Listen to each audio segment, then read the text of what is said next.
بيبدأ المسلسل مع نورمان اللي بيصحى من النوم يدور على ابوه وامه، واول ما بيروح الورشه بتاعت ابوه بيلاقيه مرمي على الارض وشكله مقتول، وبيصرخ نورمان من المنظر اللي شافه، وبيروح يخبط على امه اللي اسمها نورما في الحمام، وبتطلع تجري عشان تلاقي جوزها واقع على الارض وسايح في دمه، وبتحضن نورمان وهو بيعيط ومنهار. وبيعدي 6 شهور بتاخده نورما وبيروحوا على مدينه جديده يعيشوا فيها عشان ينسوا اللي حصل، وبتوري له انها اشترت بيت كبير وفندق قدامه بالظبط. وتاني يوم نورمان بيخرج يتعرف على مجموعه بنات، وبيتكلم مع بنت اسمها برادلي، وبتقول له انها معاه في المدرسه وانه لو احتاج حاجه يكلمها. وبعد شويه بيجي لهم شخص سكران وبيقول لها ان البيت والفندق ده كان ملك لعيلته وانه مش هيسيبهم في حالهم، وبيمشي. وبعدين بتيجي برادلي البنت اللي اتعرف عليها عشان تطلب من نورما امه انه يخرج معاهم، بس امه بتقول لها يلا بنت انت وهي من هنا، انا مش عارفه الاهالي اللي بتخلف وترمي دي. بس نورمان ما بيعجبوش الكلام وبيتخانق مع امه وبينط من الشباك وبيروح للبنات عشان يخرج معاهم. وبنرجع البيت عشان نلاقي الشخص اللي جالهم قبل كده يهددهم واللي بيكون اسمه كيت سومرز بيقتحم البيت على نورما وبياكلها علقه، وبعدين بيمارس معاها الجلاشه غصب. ونورمان بيرجع في اللحظه دي وبيخبطوا على دماغه بحاجه حديد فبيقع على الارض وبيغمى عليه. وبيروح نورمان يجيب مناديل او قطن عشان يوقف الدم اللي نازل من امه، بس اول ما بيرجع بيلاقي امه ماسكه سكينه وبتخلص بيها على الراجل وهي منهاره وبتعيط. وبعدين بتقول له تعالى نخبي الجثه عشان البوليس لو عرف مش هيصدقنا، وكمان مش هنعرف نشغل الفندق. وبيبداوا انهم ينظفوا الاوضه وبياخدوا الجثه يحطوها في فانيو بتاع اوضه من الاوض. وبتقول لنورمان تعالى نشيل سجاد الفندق كله ونغيره عشان يبقى كله شبه بعض ومحدش يحس بحاجه. ونورمان وهو بيساعدها بيلاقي مذكرات، ولما بيفتحها بيكون فيها كلام ورسومات كتيره مش مفهومه. وفجاه البوليس بيجي لهم وبتلاقي 2 ضباط نازلين من العربيه، واحد اسمه روميرو والتاني اسمه شيلبي، بس طلعوا انهم جايين عشان يرحبوا بيهم. والظابط روميرو قال لهم انه عايز يدخل الحمام، اللي بالمناسبه السعيده دي ساب كل الحمامات ودخل الحمام اللي مخبيين فيه الجثه، بس حظهم الحلو انه بيخرج من غير ما يكتشف حاجه. وتاني يوم نورمان في المدرسه بيتعرف على بنت اسمها ايما، وبتكون مريضه وماشيه على طول بانبوبه اكسجين، وقعدوا يتكلموا مع بعض فتره. ولما رجع بالليل امه قالت له يلا نتخلص من الجثه دي، وبيروحوا على البحر وبيرموا الجثه دي في البحر. وبيرجع نورمان البيت وبيقعد يقرا في المذكرات اللي لقاها يمكن يفهم منها حاجه. والصبح بيخبط الباب عليهم وبتفتح نورما تلاقي ابنها التاني اللي اسمه ديلان، بس ديلان ده من اب مختلف عن ابو نورمان. ونورمان ما بيكونوش طايقينه وعايزينه يمشي في اسرع وقت لان ديلان ما كانش بيحب امه وكان بيعاملها وحش جدا. وبعد كده نورمان بيخرج عشان يتمشى وبيلاقي البنت برادلي واقفه بره، هي 24 ساعه واقفه قدام بيتهم، وبيقفوا يتكلموا شويه. بس فجاه بيلاقوا عربيه جايه عليهم بسرعه، والعربيه دي بتفضل مكمله لحد ما بتدخل في حيطه وبتقف، وبيطلعوا كلهم يجروا عليها عشان يشوفوا مين اللي جواها. وبيلاقوا جواها ابو البنت اللي اسمها برادلي، وبيكون جسمه كله محروق ومتشوه، والاسعاف بتيجي عشان تاخده. وبعد كده بيوصل الضابط عشان يشوف الحادثه، وبيقول لنورما ان الشخص ده اسمه جيري وحد ولع فيه وهو في المخزن بتاعه. والشرطه وهي بتدور حوالين المكان لقوا عربيه كيت الشخص اللي نورما قتلته، فنده عليها وقال لها يا العربيه دي بتعمل ايه جنب بيتك؟ فنورما بترد عليه وبتقول له انا ما شفتوش خالص وما اعرفش حاجه. وبيروح ديلان ابنها على بار وبيسهر هناك، وبيتعرف على واحد اسمه ايسن وبيقول له يشوف له شغلانه معاه. بعدين بيرجع على البيت يطلب من امه فلوس، بس هي بترفض وبيتخانقوا هما الاثنين مع بعض. ونورمان بتجيله ايما اللي اتعرف عليها في المدرسه عشان يذاكروا مع بعض، بس وهي قاعده معاه ايديها جت على المذكره اللي كان مخبيها وقالت له وانا ممكن اخدها واقرا منها شويه. وبيوافق نورمان يمكن تفهم منها حاجه وتساعده. وشويه وباب البيت بيخبط، ولما بتفتح نورما بتلاقيه الظابط وكان جاي عشان يوقعها بالكلام، وبيقول لها ان في ناس شافوكي وانت بتتكلمي مع كيت قبل ما يختفي على طول. ونورما اتوترت بس قالت له ان ده ما حصلش، وبتقرر نورما انها تجيب رجل واحد من الظباط عشان تعرف تخلع من الحوار ده. وفعلا تاني يوم بتروح ترمي بلاها على شيلبي وبتطلب منه انهم يخرجوا مع بعض، وبيوافق وبيخرجوا بالليل. وإيسان بياخد ديلان عشان لقى له شغل، وبيروحوا عشان يقابلوا صاحب الشغل اللي كان اسمه جيل، وقال له انت هتقف حمايه على حقول الحشيش بتاعتنا. وفي البيت لما روح كان بيتكلم مع اخوه نورمان وكان عمال يشتم في امه، ونورمان شاف ان مسجل رقم امه باسم وحش جدا على موبايله، فحاول انه يضربه بس ديلان خد باله وكاله علقه موت. وبالليل ايما بتبعت رساله لنورمان وبتقول له تعالى بسرعه. واول ما بيروح لها وبتقول له ان الرسومات والكلام اللي موجودين في المذكرات دي لواحده صينيه جت هنا وكانوا بيعتدوا عليها وبيعذبوها، وفي المذكرات رسمه صوره جبل مشهور، وقالت له انا عارفه المكان ده تعالى نروح. وطبعا بيروحوا على هناك على طول وبيلاقوا هناك حشيش مزروع في كل حته. وفجاه الناس اللي بيحرسوا الحقل شافوهم وضربوا عليهم نار وفضلوا يجروا وراهم بس ما قدروش يوصلوا لهم. وتاني يوم نورمان وهو في المدرسه بيتعب وبيغمى عليه وبينقلوه على المستشفى، ونورما وهي في البيت بيخبط عليها الباب وبيطلع الضابط روميرو وشيلبي وبيقول لها انه جايب امر تفتيش وعايز يفتش البيت. وبعد ما بيخلصوا تفتيش بيمشوا على طول، ونورما بتطلع تجري على المستشفى عشان تطلع ابنها، وبتحكي له وهم في الطريق ان الضابط جه وفتش البيت. ونورمان اول ما سمع الكلام ده طلع يجري على البيت يدور على حاجه كان مخبيها تحت السرير بس ما لقاهاش، ونزل يجري على امه وهو بيعيط وقال لها انا كنت واخد حزام كيت اللي احنا قتلناه وكنت مخبيه بس هو دلوقتي مش موجود. وبتيجي لقطه تانية لديلان وهو قاعد مع ايسن وبيساله هو الحشيش ده كله بتاع مين، فبيرد عليه ايسن ويقول له انه بتاع اكبر عائلات في المدينه بس ايديهم تقيله تقيله حبتين. عارف انت الراجل اللي مات محروق في عربيته من كام يوم؟ الشخص ده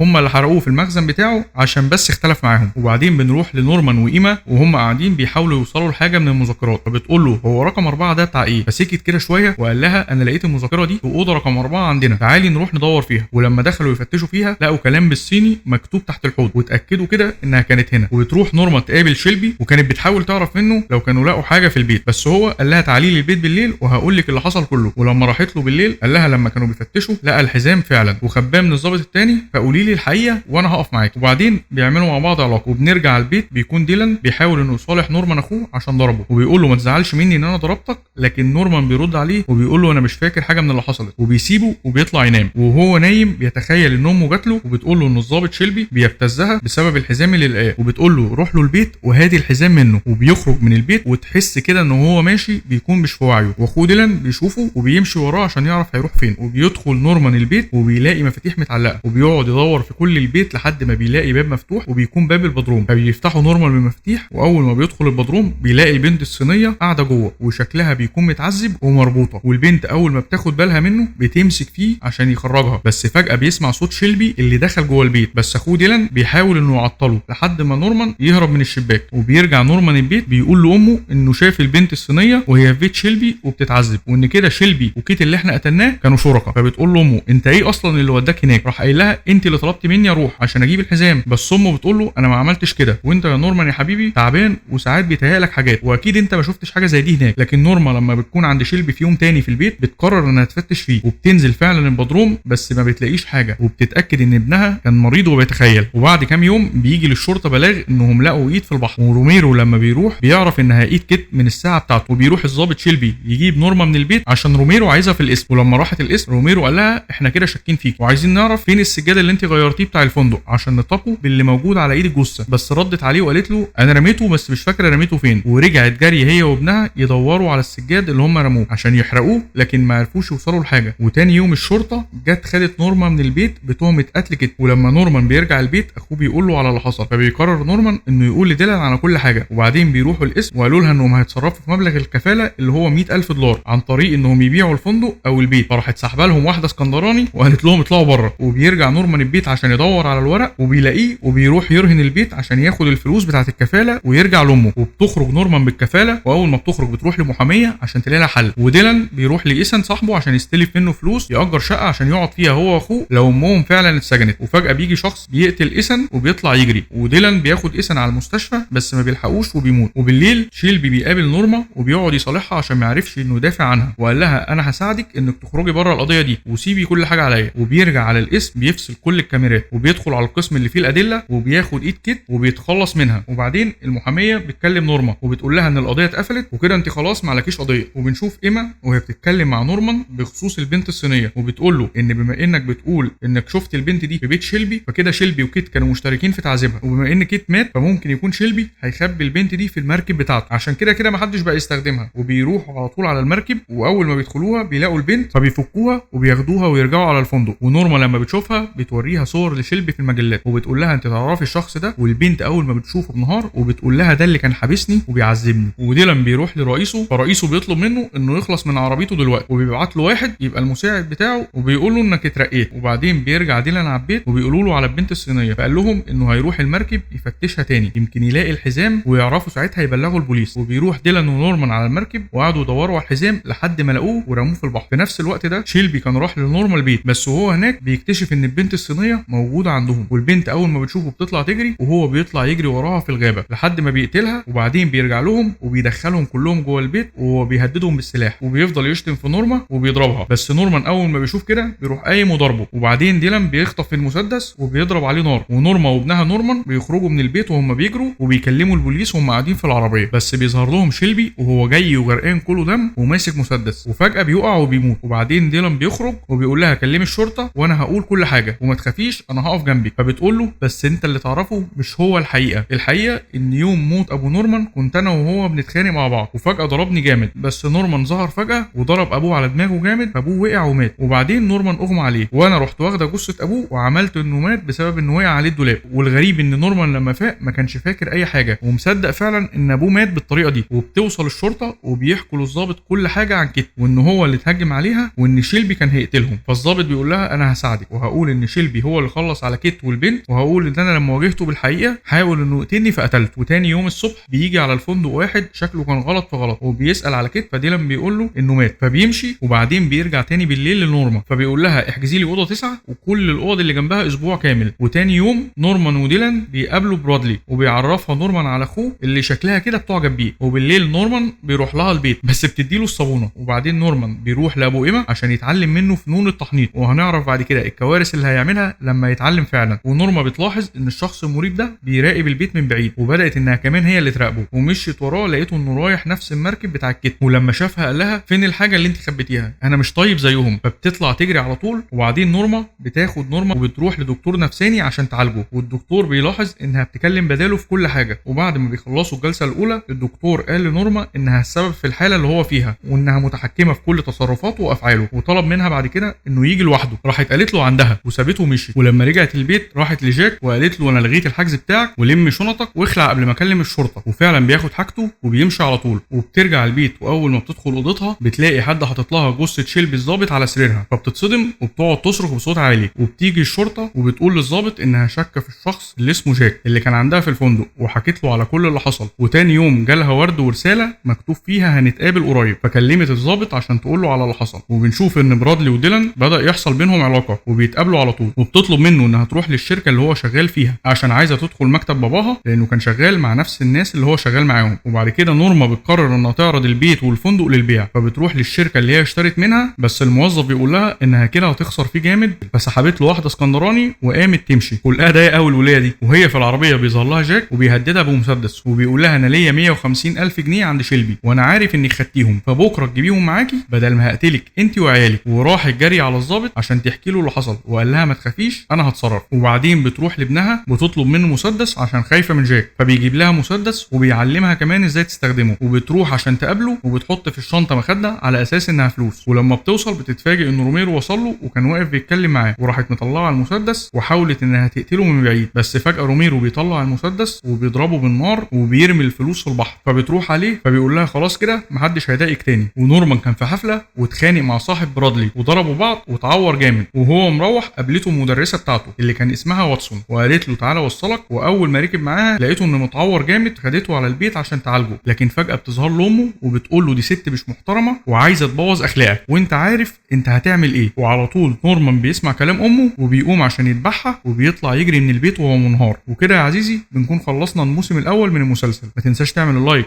والاشتراك وقول لي في الكومنتات عايزين ننزل الجزء الثاني ولا لا. سلام.